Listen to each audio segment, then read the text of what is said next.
जिल्हा लेवलला मोर्चे काढून राष्ट्रीय चर्मकार महासंघाने निवेदन दिलेले आहे।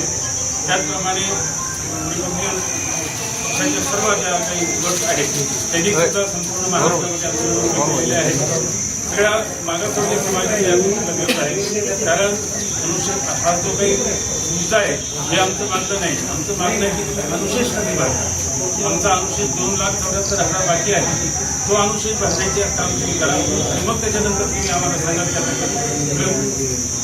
समिती नेमली तिचा आमचा काही संबंध नाही। आमचं मागासवर्गीयात काही समिती मानत नाही। त्याच्यानंतर ती समिती आम्ही कॅबिनेट टाकली, ठरवून टाकली। आता त्यांनी मुख्य सचिवांची समिती नेमली, मुख्य सचिवांच्या समितीमध्ये मागासवर्गीय सेक्रेटरी सुद्धा नाही। अशी सगळी परिस्थिती आहे। हा अन्यायकारक निर्णय आहे।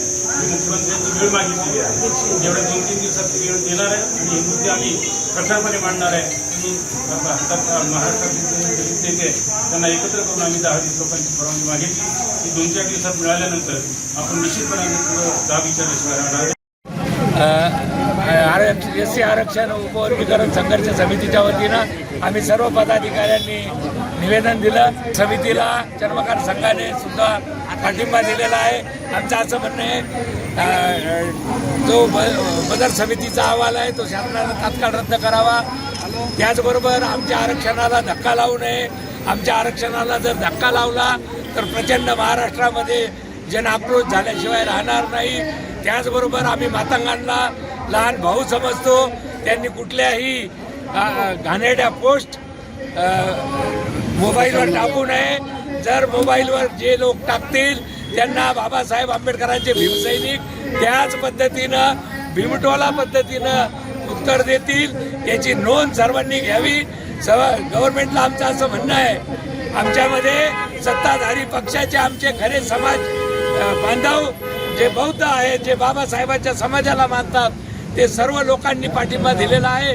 त्यामध्ये चर्मकार संघाचे बबन घोलप यांनी पाठिंबा दिलेला आहे, खाटीक समाजाचे लक्ष्मण भंडारे यांनी पाठिंबा दिलेला आहे।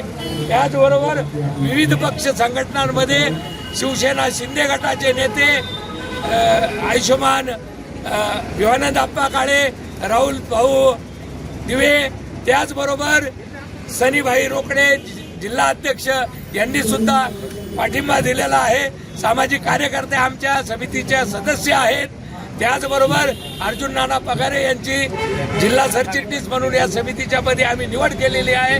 तमाम कार्यकर्ते पदाधिकारी कैलास तेलोरेजी, त्याचबरोबर सुरेश गांगुर्डे, डॉक्टर प्रवीण गांगुर्डे, माजी न्यायाधीश अनिलजी वैद्य साहेब, लक्ष्मीताई ताठे, सनीभाई रोकडे, अनिलभाई गांगुर्डे, आमचे विक्रांत गांगुर्डे, प्रशांत गांगुर्डे, हे सर्वांनी मिळून, हे अरुणा आहेर महिला आघाडीच्या, त्याचबरोबर चर्मकार संघाचे रमेश पात्रे, या सर्वांनी आम्हाला पाठिंबा दिलेला आहे आणि या संदर्भात लवकरात गेल्या चळवळीच्या सर्व नेत्यांनी आज जो काही रस्त्यावर उतरलेले आहे, हे राज्य शासनाला आणि केंद्र शासनाला याचं लक्ष वेधण्यासाठी आम्ही आलेलो आहोत आणि म्हणून मी सुद्धा या मोर्चाला पाठिंबा देण्यासाठी आलेलो आहोत। आरक्षणाला जर धक्का जरी लागला तर आपण जर बघितलं असेल का हजारो लोक या ठिकाणी रस्त्यावर उतरलेले आहेत आणि त्याचा जर कोणी प्रयत्न करत असेल तर हा संपूर्ण महाराष्ट्र पेटल्याशिवाय राहणार नाही आणि म्हणून जे उपकेंद्र वर्गीकरणाच्या विरोधात जे अंमलबजावणी करण्याचा प्रयत्न करत आहे त्यांना आम्ही ठणकावून सांगण्यासाठी आज या ठिकाणी आलेलो आहोत आणि याला विरोध दर्शवण्यासाठी आलेलो आहोत। जय भीम।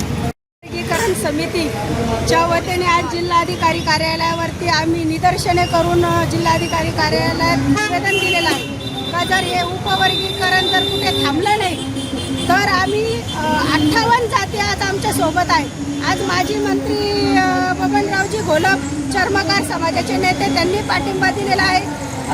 आमचे बंधू राहुल भाऊ दिवे हेही सत्ताधारी पक्षातले आज त्यांनी समाजाला पाठिंबा दिलेला आहे। हा एका कुठल्या समाजाचा लढा नाही आहे, प्रश्न नाही आहे, कारण आपण आज बघितलं तर सरकार हे जे काही 2 लोकांमध्ये जे भांडण लावायचा प्रकार चालू आहे हा कुठेतरी थांबला पाहिजे। आज जर बघितलं तर मातंग समाज हा आमचा लहाना भाऊ आहे आणि लहाना भाऊ असताना जर याच्यातले काही दलाल जे RSS ला जॉईन झाले त्यांनीच हा जो घाट घातलेला आहे का दोन समाजामध्ये कुठेतरी तीड निर्माण होऊ नये, दंगे घडले पाहिजे. हे कुठेतरी सरकारला आमची कळकळीची विनंती आहे का तुम्ही लवकरात लवकर हे बंदर समाजाची जी कमिटी केलेली आहे ही बरखास्त करा आणि समाजामध्ये भांडणं लावायचं, तीड निर्माण करायचं हे कुठेतरी थांबवा. नाहीतर सर्व धर्म समभाव, सर्व धर्माचे लोक 58 जाती रस्त्यावर उतरल्याशिवाय राहणार नाही.